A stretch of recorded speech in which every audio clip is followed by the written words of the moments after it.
Well, hello, everyone, and welcome. I'm Susan Glasser, a staff writer for The New Yorker and a Washington columnist. Today, I would like to welcome you to Connecting Through Crisis, which is a special live stream being brought to you by GZERO Media in partnership with Microsoft and the Eurasia Group. Over the next hour, we're going to have, I think and hope, a provocative set of conversations around the enormous global crisis that the pandemic has generated from a few different angles today. We'll be looking at the geopolitics of it, the economy, and of course, the role that public and private partnerships can play in rebuilding. To kick us off, I'm joined today by Ian Bremmer, who's the president of the Eurasia Group and GZERO Media, and Brad Smith, who is the president of Microsoft. So let's start by setting the scene.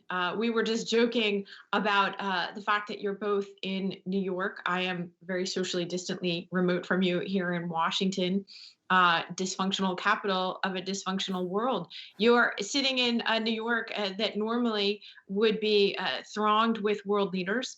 Perhaps there's a silver lining for New York City traffic police and security officials, but it really tends to underscore the crisis that we're in right now, that it's a sort of eerie virtual experience for what appears to be a virtual response in some ways to the pandemic when it comes to the international community. So, Brad, let me start with you. And, how would you rate the international reaction to this pandemic? It does not seem to have been a shining hour for those promoting the world order, does it?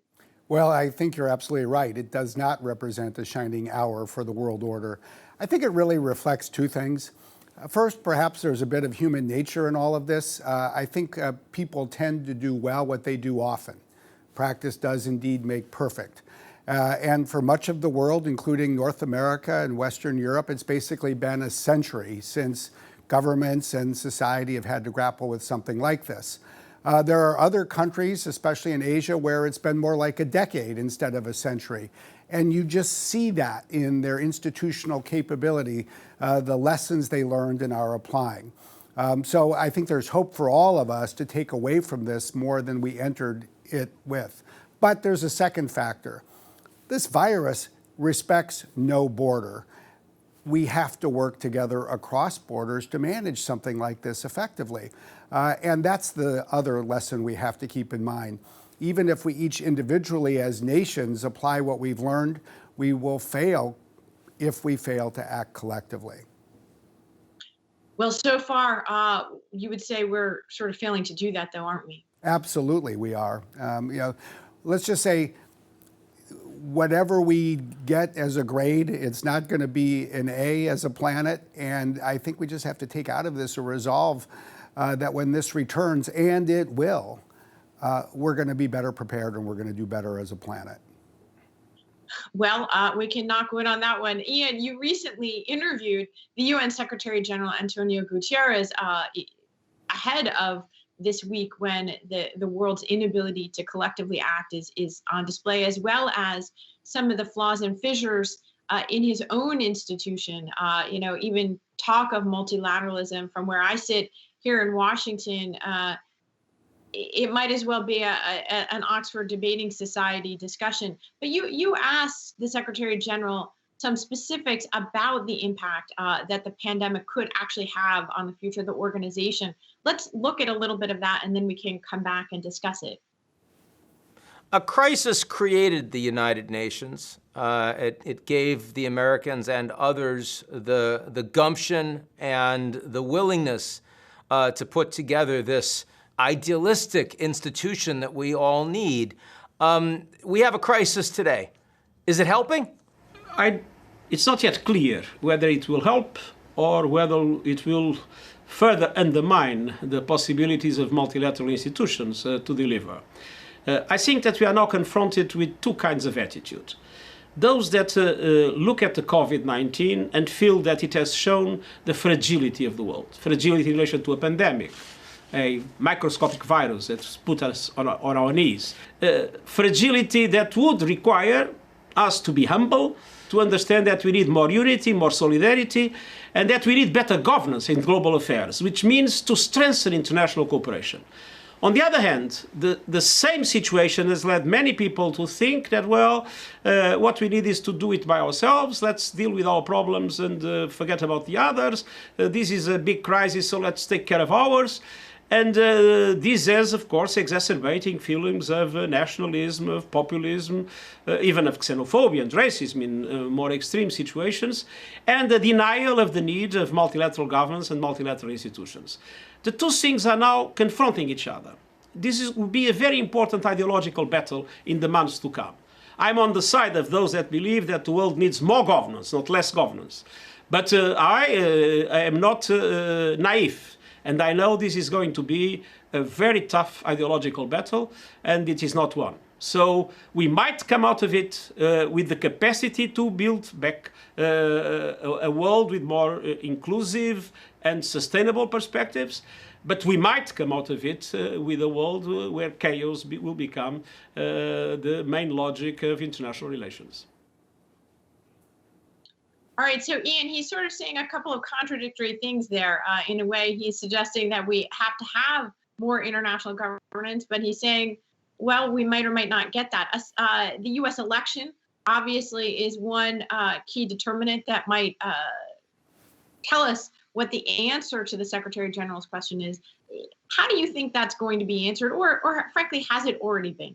Do we already know the answer to his question? Brad said that the grade so far looks poor, and Antonio's reaction is actually it's still an incomplete. Let's hold off before we give a final grade. I think both of those are consistent. You know, in 2008, we had the Great Recession. When the pandemic started, the IMF called it the Great Lockdown. But in reality, what it is that we're experiencing right now is the Great Acceleration.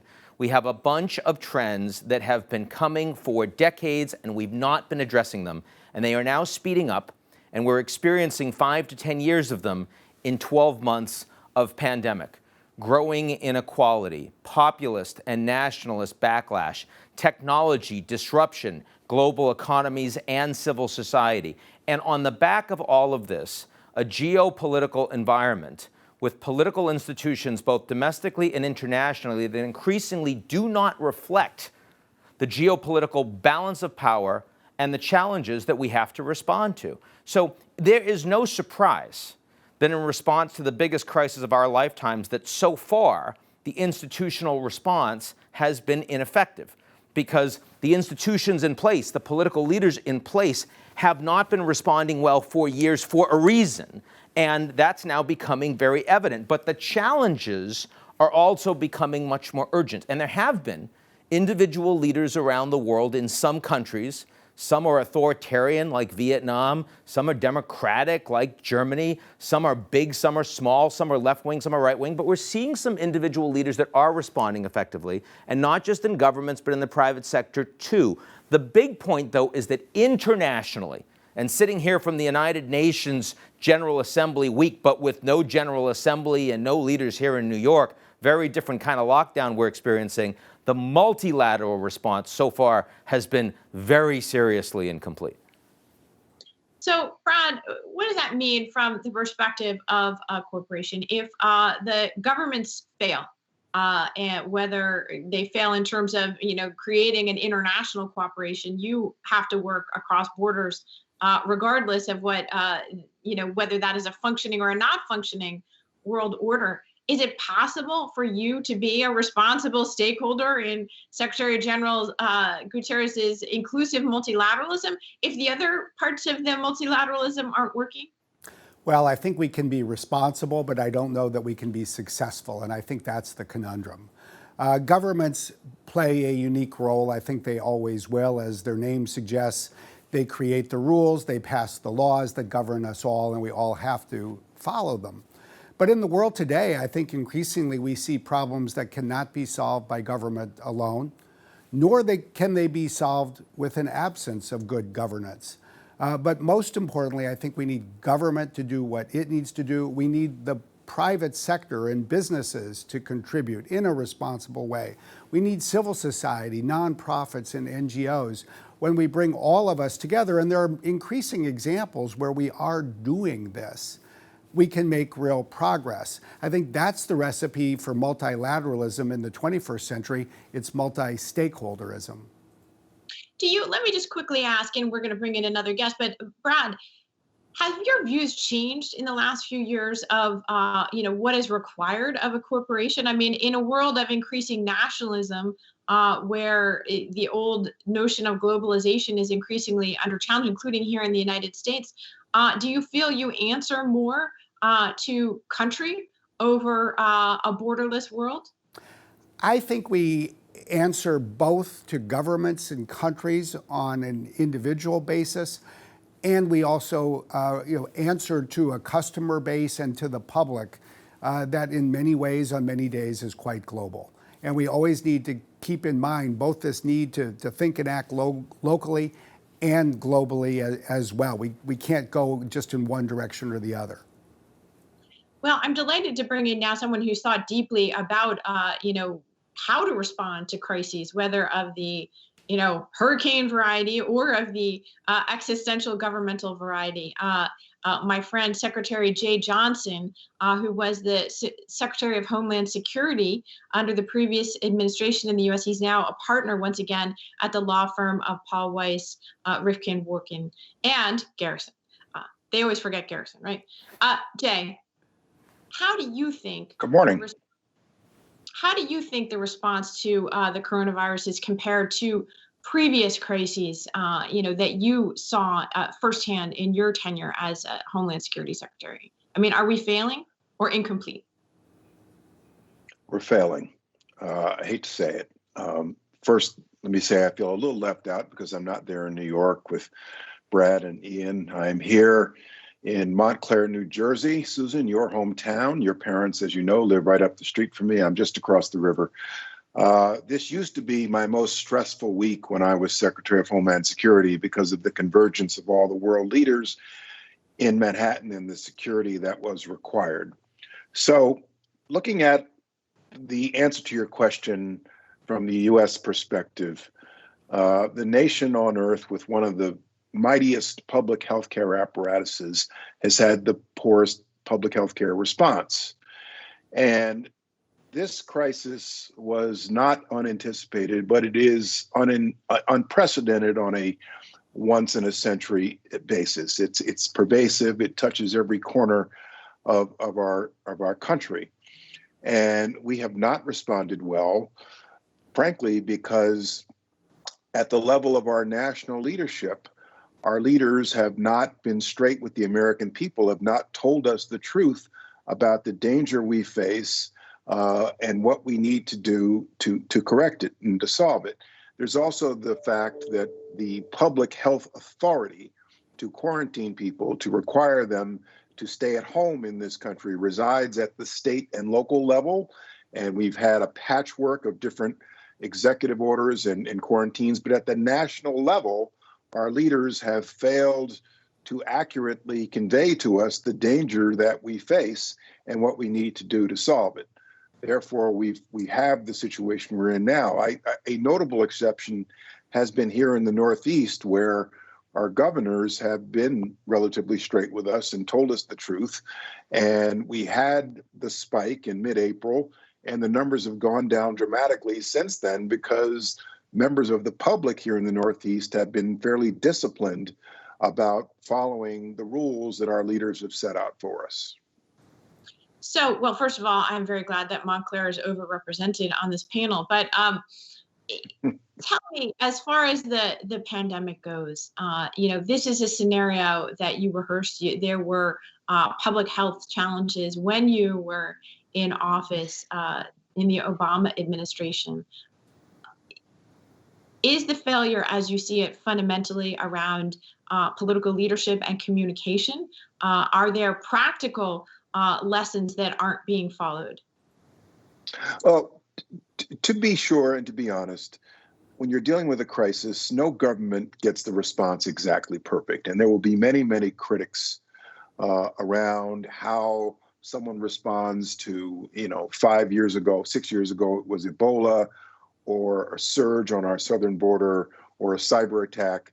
No one gets it perfect.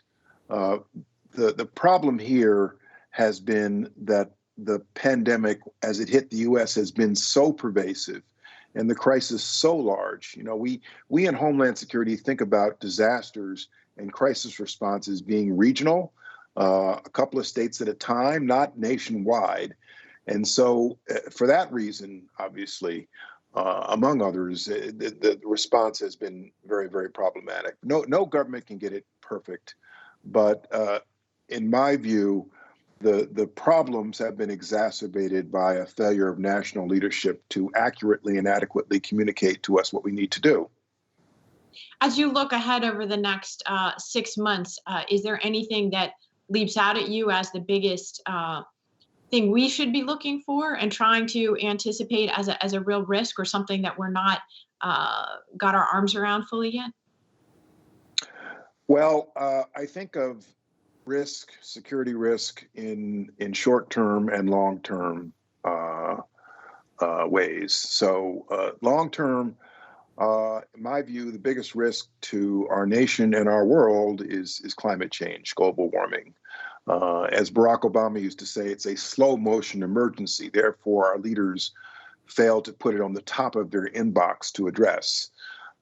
Short term, we're of course in an election season, and our democracy is under threat, both by external actors, those who seek to push out misinformation and extremist views. And frankly, the way Americans receive their information has led to, in my judgment, the increased political polarization that we see right now that very much affects our democracy and our government's very ability to function effectively. Well, it's interesting that you brought that up and sort of globalized here. We actually, before this live stream, asked the audience on Twitter for their thoughts about some of the big questions that we're facing today. And, it seems like a lot of people agreed with you that political polarization was, in fact, the leading fear that they voiced. I think it was, 32.7% of the audience. Cyber attacks, interestingly, only 3.7%, although I suspect everyone on this panel knows that if one were to occur, that those numbers would change very quickly. Misinformation was the leading issue cited, 43%, and weakness of institutions, 20.6%. Interestingly, by the way, this was not a small group. It was nearly 7,000 people who voted in this. Now, Jay, this is a pretty big change from the perceived threat environment when you were in office, or even that the U.S. government really was organized around this notion of countering international terrorism and its possible manifestations here inside the U.S. That was essentially the creation of your department. The Homeland Security Department was organized around that. Is that paradigm dead and gone and in the past as far as you're concerned? It is to a very large extent outdated, Susan. DHS was created right after the attack on 9/11 on the assumption in this country that the way to effectively deal with terrorism is to better regulate our borders, that terrorism was an extraterritorial threat, and therefore if you consolidate into one cabinet level department all the different ways one can enter our country, land, sea, and air, you've effectively dealt with terrorism. Since that time, up through the time I was in office, 2013 to 2016, we saw much more domestic-based acts of terrorism, foreign-inspired and domestic-inspired, such that even 4 years ago, if you had asked me the same question that the viewers have been polled on, I would have said that the number one short-term threat was domestic-based acts of terrorism here in the United States. Now, 4 years later, it doesn't even make the top four, and we're in a very, very different threat environment. And our Homeland Security apparatus of our government needs to adjust again. Well, it's very interesting. You talk about the hyper-politicization of just about everything. Just last week, you had the director of the FBI, Christopher Wray, a Trump appointee, I should point out, going up on Capitol Hill testifying and saying that actually internal threats from white supremacists terrorism or violence had grown, along with the external threat of Russia once again intervening in very active ways in our election. And you actually had him publicly contradicted by the president and saying, well, he didn't talk enough about China and he should have done that. And I bring that up because, it strikes me that it's a pretty stark example of what those survey findings show, but it also suggests if we can't even agree on an independent assessment by our own government agencies, if even that is politicized, it would be awfully hard if you were in your job today to organize around threats if there was only an approved presidential version of threats and then an intelligence community version of threats. I would tend to defer to our law enforcement and intelligence experts versus those who are in the midst of running for re-election right now. But when you talk about domestic-based extremism, there's something underlying all of this, in my judgment, which is, and there's a new flavor to domestic-based violent extremism, in that some of it, I believe, feels emboldened, encouraged to take matters into their own hands because of our political polarization. And so, for example, the last couple of attempts, we've seen deranged individuals with lists of high-profile political people that they feel as though they have to direct their hate toward. That, to me, is part of the underlying political polarization we have, where the few deranged among us feel that violence is the answer to our politics. So, Brad, I'm sure looking at this list, you must have been surprised to see how low the fear about cyber attacks was on there, just under 4% of the respondents to this. And really what you're hearing loud and clear, at least from the audience, and also I think from Secretary Johnson, is that our threats are actually much more abstract and existential in nature right now. Is this a list you agree with in terms of the relative ranking? And what does that mean in terms of those thinking about how to protect our technological infrastructure? Well, what it shows to me in some ways is that all of these problems, I think, are quite interconnected. There's misinformation. I think a lot of misinformation, frankly, is disinformation. And by that, I mean it represents an intentional effort by an actor, foreign or domestic, in the United States to spread information that people know is not true. And what it shows is that what we talked about, say, 5 or 10 years ago about cyber attacks, namely, an attack on physical infrastructure to take it down, as we've seen in many instances, has now spread to simply trying to mislead the public. And I think it's a very fair question for us to think about. I mean, I sometimes wonder, in all of the years of the Soviet Union, did the Soviet Air Force ever develop an aircraft that did as much damage to the United States as Russian disinformation campaigns have done through social media over the last 4 years? I would argue that the answer is no. And in fact, all of that disinformation and now the adoption of those techniques by certain groups in the United States is not just leading to a public that's less well informed, but a public that is more polarized. And as the public becomes more polarized, our civic institutions are being weakened. So in fact, I think you see all 4 of these things connected, and we need to address them in a holistic way as a result. Ian, I feel like we're living through the death of foreign policy wonkery right now, because it feels like our internal domestic political conversation has merged with foreign policy conversations, if not taken it over entirely. When we talk about disinformation and the weakness of our political institutions and misinformation, are we talking about external threats or internal threats in your view? I'm so glad you asked that, because I agree completely that the Soviets historically did a lot more damage with disinformation than they did with their bomber jets. But I also think that the reason that we beat the Soviets is because ultimately our ideas, our information was better than theirs. Our values actually mattered more to their own people and to those that were behind the Berlin Wall. And that's what brought it down.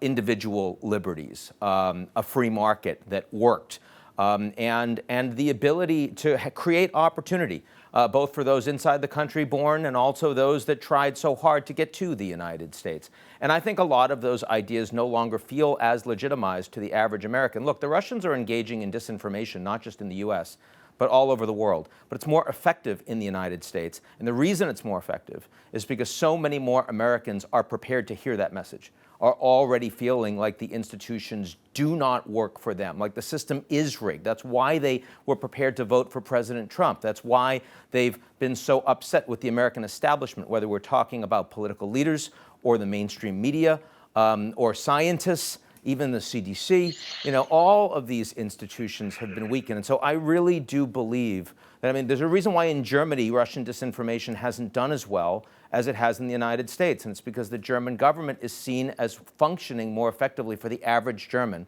than the American institutions are for the average American. And in that way, you're absolutely right, Susan, that foreign policy wonkery is becoming more challenging in that environment because the answers, so many of them, are going to be first and foremost at home. Well, again, just on this subject of misinformation, I see everybody sort of nodding their heads, because would you say that that's an external threat from Russia? Or is it an internal crisis when you have the president of the United States spreading Russian information through his platforms? It's clearly more of an internal crisis than an external crisis. I mean, look, the Russians were interfering in U.S. institutions and elections, not just now, but in 2016. And the American response, including by President Obama, was inadequate, in my view, at that time. Much more inadequate under Trump right now. But if you ask me where disinformation is coming from the most in the United States, it's from within the United States, and the fact that the vast majority of Americans are only consuming information that already confirms their pre-existing beliefs. And that means that no matter what Trump has to say, no matter how much that does or does not comport with reality and data, there is a group of 35–40% of the population that will accept it no matter what. And the other side, that's true as well. And the worst time for that possible would be an election and would be the magnitude of economic, epidemiological, and social crisis that we're experiencing in the United States right now. Well, I want to move on to another aspect of that crisis, but first, Secretary Johnson, I do want to ask you to respond just quickly on this issue of what response, if any, we're supposed to have. I am haunted, as I'm sure you are in some ways, by October 7th, 2016, which is a date that many of us will remember for the Access Hollywood tape. But in fact, the reason I'm bringing that up is because that was a day that you signed a letter, I believe, and issued a statement for the first time publicly attributing the Russian election interference and saying that it was, in fact, designed to elect Donald Trump. So, I mean, how do you take Ian's point right now that there woulda, coulda, shoulda done more differently somehow? It must be very hard for you to listen to really what's a very circular conversation. Here we are in 2020, and we're saying many of the same things that people were saying in 2016 about this. Well, woulda, coulda, shoulda is, to a very large extent, the nature of the job, particularly in national security. There's always somebody who says you should do it better. But in 2016, we were dealing with something that was very new. Efforts to sway public opinion, influence public opinion through information ops, nation to nation, is not new. But the weaponization of it in the run-up to an election was new. And there are a number of us who felt very strongly that we should at least inform the American people about what was going on, which we did on October 7th. I thought it was going to be big, above-the-fold news, but it was not. The mainstream press went for lust and greed and Access Hollywood that day, and it wasn't really until December that the mainstream press came back to, hey, the Russians interfered in our election. Yes, we tried to tell you that before, but you were focused on, all other things. This administration has now had almost 4 years to contend with this very same threat. And if you believe our intelligence community, they're as active now as they were before, if not more so. I agree with Ian's earlier point that the threat is both domestic and external. What's more dangerous is that the external threats are learning how to complement and work in tandem with the domestic threats and support the efforts going on within our borders. So I'm not going to say it's a cheerier subject, but we'll turn to the question of the economic piece of this crisis. Obviously, the pandemic has caused many things, among which is an unprecedented sort of economic fallout and catastrophe. But at the same time, it's also seen a sort of historic response in terms of stimulus dollars flowing to help stabilize the markets. And that's actually an interesting contrast with where the conversation here is here in the U.S. But Ian, you recently spoke with the European Central Bank President, Christine Lagarde, and I want to show a little bit of that interview, and then we can talk about it. I would say that this pandemic crisis that eventually created this economic havoc brought all policymakers to the table. And around the world, we saw fiscal measures being taken, massive efforts in order to sustain credit, in order to make sure that money flew in the economy, in order to make sure that people either kept their jobs or kept their income if the jobs were suspended for a period of time. So I think the efforts was across the board and in many corners. Now, there are places where it took longer. It took different forms as well. The most fiscally capable countries put probably more on the table than others, but I think it was a pretty general effort. No, in general, people give good marks to the United States on the fiscal and monetary side when they don't on the healthcare side, and I think you see that more broadly. Are you worrying that the sustainability of those efforts has a sell-by date? Yeah, very much so, because, and that's the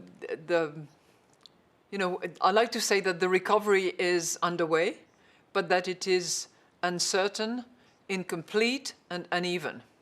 And the uncertainty around the recovery has to do predominantly with COVID-19. Is it going to go into a small, a medium, a large, an oversized second wave? Will there be a third wave? How long will it take to find the right, very efficient testing methods? How long will it take to get the vaccine to market production at a fast pace? What kind of therapy will be available?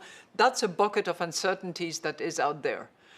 But as part of the uncertainties, you also have those safety nets that have been put in place to support jobs and employees, to support credit and companies, to support debt and sovereigns. Is that going to disappear suddenly? Will there be a gradual phasing out? Is the phasing out going to be synchronized with the pickup of the economy? Will the support that was available be better targeted to those segments and those corporates and those that will actually make it through? How will the retraining or re-engineering be timed and financed as part of that process of transitioning? Those are the big sort of more economic questions and financial questions that impair this recovery at the moment. So they are health and safety in the first place, but they're also economic and finance. And the courage that was deployed in the early days need to now be really very carefully applied to phasing out while recovery picks up. And this very subtle synchronization that is needed will be the trigger to either success or very slow-going recovery. Does this crisis set us back in terms of global governance and the ability to respond to crises from what you're seeing so far, not Europe, globally? Or is it really creating momentum for better response? I would hope that it triggers momentum. I can tell you that from this region of the world, it has certainly encouraged, supported a much more collective and better governed collective response, irrespective of, noise on the line, if you will, and there will be. It's inevitable. At a global level, I would hope that international organizations that we have listened to, like the World Health Organization, my favorite former institution, the IMF, will come out of that hopefully stronger than they were when they went into the crisis. But jury is out. We will see. Okay, so the jury's out. We will see. Brad, you have to make real-world decisions about the economy, where it's headed, what kind of recovery you see happening. How does that square with the many uncertainties that Christine Lagarde did a great job of outlining there? You have to make decisions without knowing the answers to those questions. That's definitely true, but at the same time, as Ian mentioned before, we're definitely living through a period of time when certain things are being accelerated by this crisis. And one of the most obvious is digital technology. So in some ways, I actually think it, if anything, makes certain investment decisions for a digital technology company perhaps even somewhat easier than it was before, especially if one focuses on the long term. I think what we're seeing in the short term is, to a degree that would have been impossible to imagine 10 or 15 years ago, digital technology is sustaining business operations, government operations, and the like. As painful as this often is, we're obviously able to do much more than we could have done when this century began. And as this acceleration continues, I think we're clearly heading towards a world where this will end eventually. We'll use the opportunity to be back together in person. But the future of medicine, I think, has been altered for good. We're going to take advantage of more telehealth services. Kids will be back in school, but they're still going to be doing more of their homework online. And so I think one of the things that this has really shined a spotlight on is the seams in our economy and the way we need to bridge these various digital divides. So, Ian, obviously, Madame Lagarde is talking more at the macro level in terms of responses from central banks and the like. How do you assess the problem or the challenge of the dysfunction here in Washington and in other capitals when it comes to providing additional coronavirus relief? Right now, it looks like, in fact, the U.S. Congress may just adjourn without doing anything further. Is that going to actually have a big macro impact on the economy and how quickly the recovery occurs? It is going to happen, right? We're not going to get any more money in terms of stimulus at this point before the election. I feel quite confident about that. And it's so incredibly sad. I mean, we were talking to Christine Lagarde. The Europeans have done a surprisingly robust job of ensuring that the entirety of Europe is taken care of, and there's actually a distribution of wealth and debt from the wealthier northern and western states to the south in particular and the east. And that's really helped fostered a sense of one Europe. Everyone's in the same boat in responding to this coronavirus, as opposed to, say, the Eurozone crisis, when the Germans are blaming the lazy Greeks and the Greeks are blaming the rapacious Germans. That's not happening right now. In the United States, it's anything but. It's red state versus blue state. I mean, President Trump saying the coronavirus isn't so bad if you take the blue states out. He's president of the blue states. You can't take the blue states out. And, in the early days of the crisis, the economic response of the U.S. was not only robust, but it was bipartisan. Secretary of Treasury Mnuchin and Speaker of the House Pelosi were talking dozens of times a day to get one of the best packages of any country in the world to ensure that the average American didn't fall through the cracks when we're all locked down. But today, with the election only weeks away and with the the Speaker of the House not having spoken personally with the President of the United States for over a year, we're not going to get any more stimulus. And there are a lot of Americans that are going to get angrier, that are going to be evicted, that are going to default on their credit card debt over the coming months. A lot of small business owners that are going to close down. And they're going to vote. and they're going to demonstrate, and the anger and the pain that they're going to feel is going to last a lot longer than just the election cycle. But, Ian, I'm so glad you brought a lot of that up. I mean, your Asia group, right, is about forecasting. Would you have expected in April or May of this year that the U.S. Congress would not deliver a second round of stimulus and coronavirus relief to Americans? We do put out top risks every year, and at the beginning of the year, before the pandemic, we expected a deeply divisive, rigged election, at least in the views of the population. We expected the U.S.-China relationship would structurally get a lot worse, and we expected that a technology Cold War would intensify, the great acceleration that got a lot greater because of the pandemic. But when the pandemic hit in March, April, at that point, if you had asked me, would we have expected continued stimulus from the U.S., the answer would be yes. Now, by the way, there is one place we can be optimistic. I will tell you, because if you talk to Democrats, it's very hard to find things that they will be positive about the Trump administration is doing.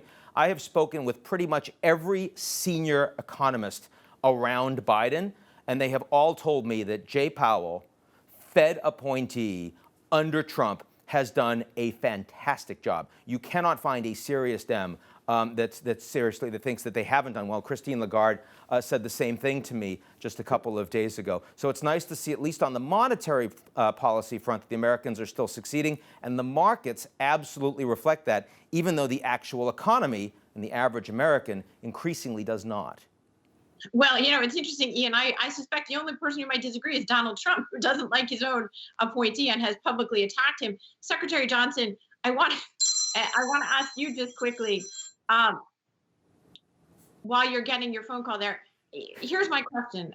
You're an astute observer of Washington. Can you give us a quick, shorthand explanation for why it is, in the midst of this economic crisis, that it wouldn't be in the political interests of the congressional leadership and the administration to provide a second round of coronavirus relief? Wouldn't that have been good politics for a president seeking re-election? Well, Susan, I don't think this is hard to figure out. We're in the election season. We're 6 weeks away, and you reach a point close enough to an election where neither side wants to make the other side look good, like they're getting stuff done, that they've accomplished something. And so there comes a window when you just simply cannot accomplish anything in the run-up to an election. And as you know, these days, a whole lot of stuff tends to get done during lame duck sessions. It's like 80% of Congress's business gets done after the election in a lame duck. Well, and that may or may not include confirming a new U.S. Supreme Court justice. So quickly, we, before this live stream, did the poll and asked the audience not only about the threats, but another question was, what country do you think was most likely to benefit diplomatically from their handling of the pandemic? Of course, it's notable that the United States is not on this list at all. But the results are also not necessarily very good news for those of us sitting here in the U.S.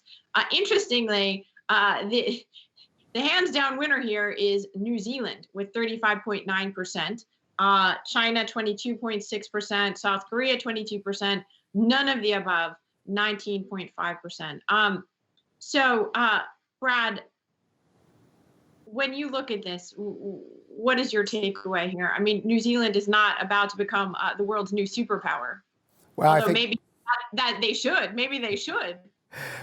I think it's a reflection on the strength of Jacinda Ardern's leadership as the Prime Minister of New Zealand, and how she has sustained that, not just in a pandemic, but in her own election year. Last year, this week in New York at the UN General Assembly, it was Prime Minister Ardern who really brought together, in so many ways, 50 heads of state, as well as a lot of other NGOs and tech companies, to address threats on the internet, to child safety, with extremism and the like.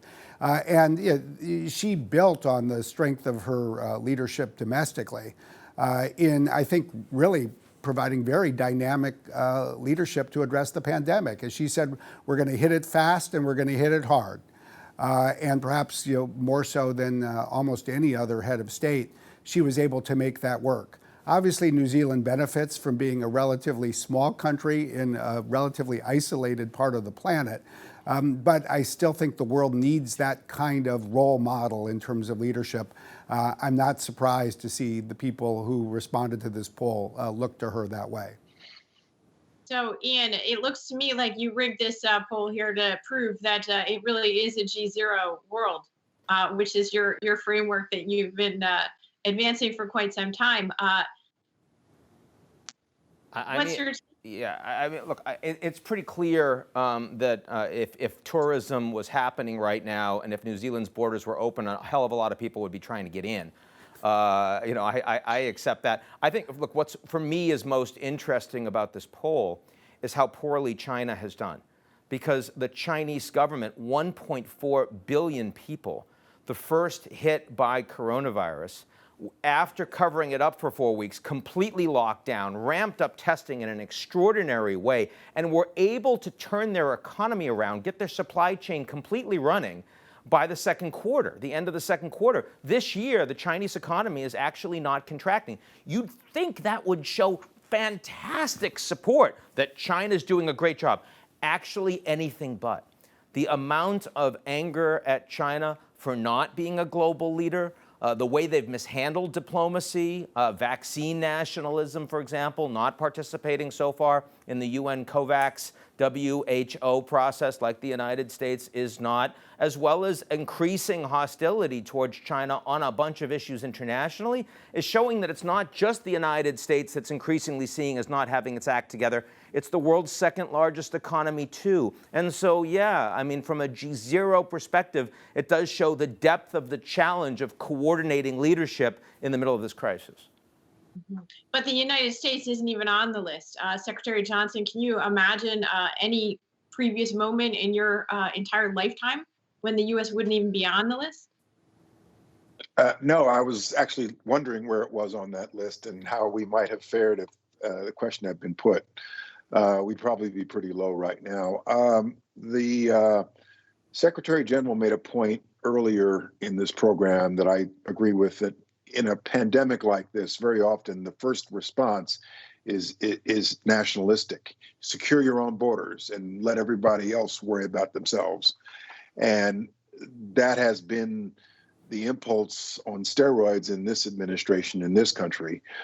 Secure your own borders, which, as we all know, had a very, very limited effect, if one at all, in dealing with the coronavirus. And so that, plus the way the current administration has governed over the last 4 years, really suggests that we would not rank high in that kind of poll. You know, it's I'm not at all There's surprised to see New Zealand high on that list, by the way. There's the new Pew Global Attitudes survey just out over the last week as well. And, you know, one of the findings, of course, that really leaps out there is not only has the U.S. seen its standing plummet in just about everywhere around the world in the last 4 years, but you actually have a situation now where China's Xi Jinping and even Vladimir Putin are more trusted by citizens in some of our closest partners and allies, such as Germany, to do the right thing on the world stage than the president of the United States itself. Now, you worked for a president who was extremely popular around the world and had the exact opposite, ratings in that Pew survey. Did it really matter? I mean, how much did that really, Barack Obama found, I'm sure, that the Europeans were just as frustrated, when it came to negotiations, notwithstanding the fact that they cheered his election. Does a finding like that actually mean something, or is it, international standing essentially irrelevant to the hard work of diplomacy? I'll tell you a story. The week before the election 4 years ago, we had a diplomatic engagement in Ottawa. We went to Canada, and the President of the United States gave an address to the Parliament in Canada, at the conclusion of which they chanted 4 more years. And it shows that, and you may recall that 12 years ago, after Barack Obama, the candidate, went to Germany and had that big, large audience of something like 200,000 people, the McCain campaign sought to use it against him in their campaign ads. And so your popularity politically, very often domestically, is very different from how you're seen on the international stage. That's a reality. Yeah. Well, Secretary Johnson, I really want to thank you for being with us today. I think your insights were invaluable to this. I have a feeling that if the subject is interlocking crises, Ian can schedule a whole bunch more interviews with you. But thank you for joining us for this conversation today. My pleasure. Thank you. So we have one last guest before we end the live stream today, and that is John Frank, who is the Vice President of UN Affairs at Microsoft, which has got to be a pretty interesting job title, it seems to me, John. Not the kind of thing that a company like Microsoft might have had a couple decades ago. What exactly does a Vice President of UN Affairs do, given that you're not exactly a member state and the UN is organized historically in a way around nation states? Well, we're here in New York and Geneva to engage with the UN agencies and the diplomatic community to talk about how we and other people in the private sector and civil society can contribute solutions to the big challenges that we're facing. And so whether it's dealing with the digital divides, we've found a partnership with UNICEF and Oxford University to bring something we call Learning Passport, an educational tool for students to keep a curriculum that's mobile with them, and develop that project. And now then another UN agency, UNESCO, wants to take it to other countries. So we're looking on projects like that. Climate is a major challenge for us. And so we've formed a net zero coalition of leading companies to share knowledge about how do we reduce carbon, because we know our supply chains very well. And so, but we want to be able to share that knowledge and integrate it with what the United Nations Environmental Program does. So it's a matter of finding engagements that where we have expertise to bring and where we can help the UN achieve missions that are important to all of us. Well, the Secretary General in his conversation with Ian is speaking about inclusive multilateralism that seems to now embrace the idea of corporations getting a seat at the table. What is the accountability that comes along with that? I mean, that gives you a voice to be heard, but unlike a government that's accountable to the people, who are you accountable to? Well, if we don't continue to earn the respect, we're going to lose that seat at the table. And it's important also that civil society be there to keep all of us honest. And so the partnerships with civil society, and Brad mentioned the Christchurch call, there it's governments and companies with civil society advisory board members there to express views and make sure that the public is more broadly represented and we create more transparency. Companies have to take greater accountability for their technology, not just how they hope it's used, but how it's actually used in real life. And so I think it's important for us to focus on continuing to earn customer respect, as well as demonstrating to governments that we're acting responsibly on these programs. We're not a government, but we have knowledge about computer science and data science that can be extraordinarily helpful to the UN and its missions. The digital transformation of the UN is incredibly important because the UN carries out such important work around the world.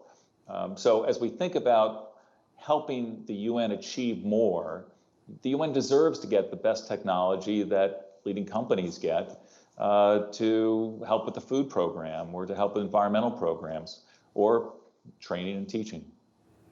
Just quickly, on the pandemic, how has that changed the nature of the work that you're doing with the UN? I mean, a lot of people have the sense that the pandemic is accelerating and accentuating the negative trends that already exist and pre-existing inequities. That might be even more the case when it comes to the digital inequities.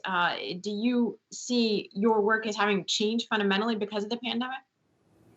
Well, Brad personally has been deeply involved with the World Health Organization on projects that we can help them take full advantage of computer and data science so that they can better address the pandemic. And And that's an incredibly important thing for that group of scientists. But it's not just at the international level, but helping with national governments and local governments as well on that. And as Brad mentioned, the application of data science to medicine really, and the collaborations that are taking place, we hope will be sustained and change for the better the direction of therapies and the delivery of them to broad populations in the world. But if people aren't connected, you can't have telemedicine, you can't have online education. And so focusing on, a different set of issues about connectivity as being really fundamental to enabling people to take advantage and be connected. There's 4 billion people that aren't connected to the internet today, 1.4 billion children who left the classroom who need to be connected. The needs are profound, and that's not something one company can do, but by bringing in others and by raising these issues as matters of priority, we hope to see more progress. That's John Frank, Vice President for UN Affairs at Microsoft. John, thank you so much for being with us today. So we have to go soon, but before we do, there's a couple more clips to share. It turns out that it's not just Ian who's been doing a lot of interviews during UNGA week, but Brad, you had a great chance to sit down with Trevor Noah of The Daily Show this week, and I thought it would be fun to listen to a little bit of that conversation. I was struck by something you said very recently. You were interviewed in the Wall Street Journal, and you said you have the mind of a pessimist, but the soul of an optimist.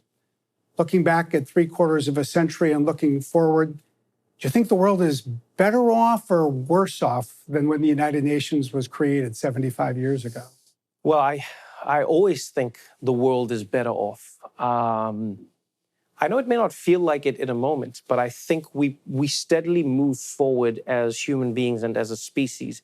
We have setbacks. We have moments that we really shouldn't have had. We have moments that we really wish we could delete from history and time and just bridge the gap to the more progressive moments or moments where society moved forward. But I think we always are doing better. The challenge is how to not just move forward constantly, but I think cement the progress that we do make.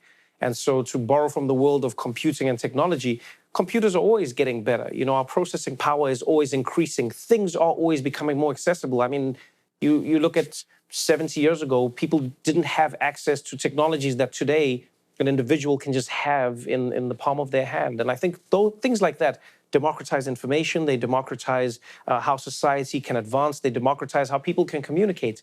The downsides are that it also gives society an opportunity, unfortunately, to undo all of the things that we've done to get us forward. And so I always believe that we're in a better place. I just think that we have to always remember that the better place is always relative to if you've been in the previous place.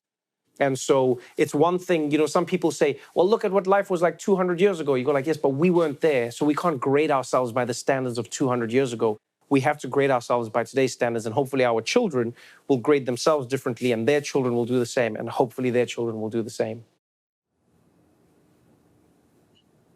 All right, well, that was Trevor Noah with a shockingly optimistic take on 2020, which I'm not sure will go down in the history books as the greatest of all years. This has been a fantastic conversation. Brad, I want to thank you for bringing us around to that very upbeat note, especially for a discussion of interlocking crises, of which there are many. We probably left a few out.